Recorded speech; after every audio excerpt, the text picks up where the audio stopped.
Welcome 30 days weight loss சேலஞ்சினுடைய டே 16. So இன்றைக்கி காலையில் எந்திரிச்சது late தான். எனக்கே சேமாக தான் இருக்குது, டெய்லி லேட்டுன்னு சொல்கிறதுக்கு. எந்திரிச்சோன்னையும் சக்கரவள்ளி கிழங்கு இருந்தது, சரி வேக வச்சுட்டா இன்றைக்கி கொஞ்சம் டயட் ஸ்ட்ரிக்டாக ஃபாலோ பண்ணலாம் அப்படின்னு நினச்சிட்டு ஸ்டார்ட் பண்ணுங்க. உண்மையால் இன்றைக்கி ரொம்ப ஒஸ்ட்டாக தான் போச்சு. என்னென்ன சாப்பிடணுமோ எல்லாமே சாப்பிட்டுக்கிட்டேன். உண்மையை சொல்லணுமா, ரைஸு, தோசை, ஃபுல் கட் அப்படிங்கிற மாதிரி இருந்துச்சு. சரி, ஓகே, இன்றைக்கி சாப்பிட்டாலும் பரவாயில்ல, நாளைக்கு வந்து ஃபாலோ பண்ணிக்கணும் அப்படின்னு நினச்சிட்டேன்.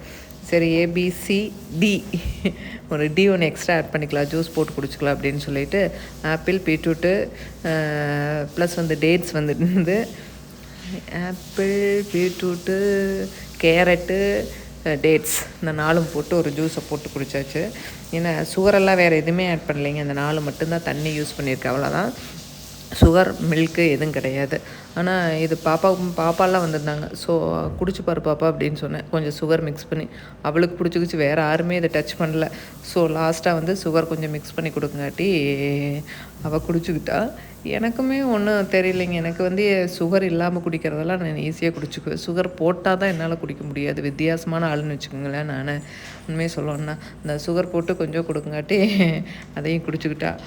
இது வந்து மதியம் பார்த்திங்கன்னா நான் எடுக்கிறதுக்கு மறந்துட்டேன். தோசை வந்து ஒரு ரெண்டு தோசை வந்து சாப்பிட்டேன். ஏன்னா காலையில் வந்து நேற்று வச்சு சிக்கன் குழம்பு வந்து நான் தோசை தான் ஊற்றினேன். ஸோ பாப்பா ஊட்டமெல்லாம் வந்திருந்தாங்கன்னு சொல்லிட்டு தோசை ஊற்றுனேன் அவங்களுக்கு. ஸோ நானும் சாப்பிட்டேன். இந்த சக்கரவள்ளி கிழங்கு பார்த்திங்கன்னா ஒரு மணி ரேஞ்சில் சாப்பிட்டேன்னு வச்சுக்கோங்களேன். ஒரு கிழங்கு முட்டை வேவிச்சிருந்தேன், முட்டையும் ப்ளஸ் சக்கரவள்ளி கிழங்கும் வச்சு சாப்பிட்டேன். இது வந்து மேங்கோ ஜூஸ் போடலாம் அப்படின்னு சொல்லிட்டு, ஸ்மூத்தி மாதிரி தானுங்க, அது ஜூஸ் இல்லை, கொஞ்சம் ஸ்மூத்தி மாதிரி தான் இது இருக்கும். எனக்கெல்லாம் ஐஸ் க்யூப் போடல, பசங்களுக்கும் பாப்பாவுக்கு மட்டும் ஐஸ் க்யூப்பும் ப்ளஸ் சுகரும் பால் இதெல்லாம் மிக்ஸ் பண்ணி கொடுத்துட்டு எனக்கு நார்மலாக அடிச்சுக்கிட்டேன். இது வந்து 2 முட்டையும் சக்கரவள்ளி கிழங்கும் வச்சு நான் மதியம் சாப்பிட்டுக்கிட்டேன். மதியம் மீன்ஸ் ஒரு 3 மணி இருக்குன்னு வச்சுக்கோங்களேன். தோசையும் சாப்பிட்டாச்சு மதியம். காலையில் எது சாப்பிட்லான்னா ஜூஸ் மட்டும் குடிச்சுக்கிட்டேன். மதியம் பார்த்தீங்கன்னா தோசை சாப்பிட்டு இடையில வந்து முட்டையும் சக்கரவள்ளி கிழங்கு, ஒரு கேரட் வச்சு சாப்பிட்டாச்சு. தோசையும் சாப்பிட்டாச்சு. இன்றைக்கி ஹெவி தான்னு சொன்னான்ல, சரி ஓகே. இன்றைக்கி வீடு தொடச்சுட்டே ரொம்ப நாள் ஆன மாதிரி இருந்தது. இன்றைக்கி கொஞ்சம் ஒர்க்கு அதிகம்தான். ஸோ அதனால் சாப்பிட்டதெல்லாம் ஒன்று வந்து ஈக்குவல் ஆகிருக்குன்னு ஒரு மைண்ட் செட் பண்ணிக்கிட்டேன்னு வச்சுக்கோங்களேன். இன்றைக்கி வேலை அதிகமாக இருக்கிறதுனால சாப்பிட்டா வந்து அதுக்கு இதுக்கு ஈக்குவல் ஆயிரும், என்னுடைய மைண்ட் செட் அது. சரி, நாளையிலேருந்து ஃபாலோ பண்ணிக்கலாம் அப்படின்னு சொல்லிட்டு தான் விட்டுட்டேன். சரி, தயிர் நல்லா புளிச்சிருந்தது. சரி ஓகே, ரொம்ப நாள் ஆச்சு, ஃபேஸுக்கும் சரி நம்ம தலைக்கும் சரி அப்ளை பண்ணி அப்படின்னு சொல்லிட்டு அப்ளை பண்ணிகிட்டு இருந்தேன். அப்ளை பண்ணிவிட்டு கிட்டத்தட்ட 1 ஹவருக்கு மேலே ஆயிடுச்சுங்க குளிக்கையிலேயே.